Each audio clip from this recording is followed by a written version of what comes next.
सूरदास बचपन से अंधे थे सर, जन्मजात अंधे थे। अगर आप कभी सूरदास को पढ़ें तो उन्होंने लाखों छंद और किताबें लिखी। आपको जान के हैरानी हो जाएगी कि जन्मजात अंधे थे, दिखता नहीं था बचपन। तो घर वालों ने निकाल दिया था, घर वालों ने निकाल दिया, एक पीपल के पेड़ के नीचे रहने लगे। और भगवान कृष्ण में भक्ति थी तो गाना वाना गाते थे, उनके भजन वजन गाते थे।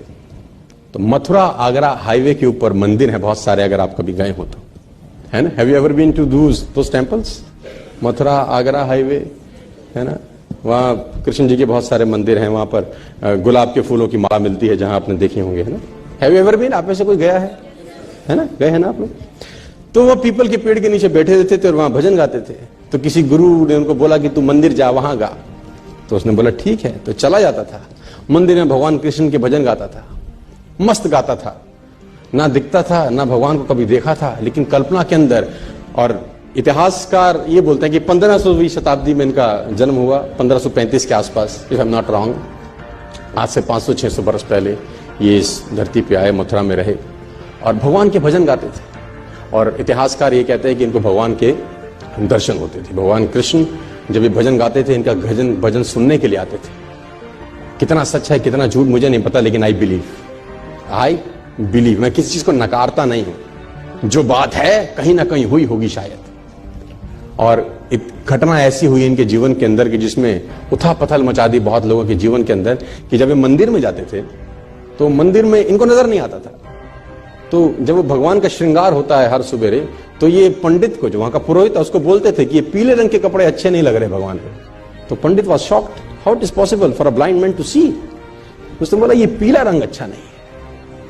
तो उसने बोला कि तुझको कैसे दिखाई दिया? उसने बोला मुझे सब दिखता है, आंखों से नहीं दिखता तो क्या, मन से तो दिखता हूं, रोज मिलता है मेरे को। तो he was surprised, it is not impossible. तो अगले दिन फिर श्रृंगार होता था, बोलता हाँ, ये हरे रंग का कपड़ा क्या जचता है भगवान। तो ये लोग पागल हो गए। पंडित को एक दिन मस्करी सूझी, उसने कहा कुछ ना कुछ षड्यंत्र है, आज भगवान को कपड़े ही मत पहनाओ, पत्तों से ढक दो बस, खाली है पत्तों से ढक दो। तो जब पत्तों से ढक के श्रृंगार हुआ और पर्दे हटाए, तो सूरदास वहां गा रहे थे और गाते गाते बोले भगवान भी गरीब हो गए, आज पत्तों में आए हैं। तो एवरीबडी वाज शॉक्ड कि how it is possible for a blind man to सी।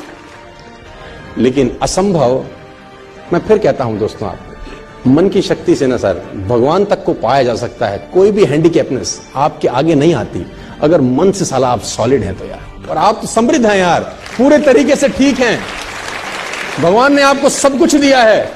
एक आदमी ने कहा मैं बहुत गरीब हूं, तो मैंने कहा एक आंख निकाल दे 50 लाख देता हूं। तो उसने बोला कैसी बातें करते हो? मैंने कहा गरीब है, गरीबी दूर करते हैं, और दोनों दे दे तो 1 करोड़ का सौदा हो जाए। उसने बोला नहीं सर, ये कैसे पॉसिबल है? तो मैंने कहा चल दोनों हाथ भी दे, 5 करोड़ और ले दे। तू तो कह रहा गरीब हूं, तेरी गरीबी मिटाता हूं। कह रहा है ऐसे तो मैं बहुत अमीर हूं। तो मैंने कहा मैं भी तो तुझे बता रहा हूं कि तू बहुत अमीर है यार, तू क्यों ऐसा सोचता है कि तेरे पास कुछ नहीं है?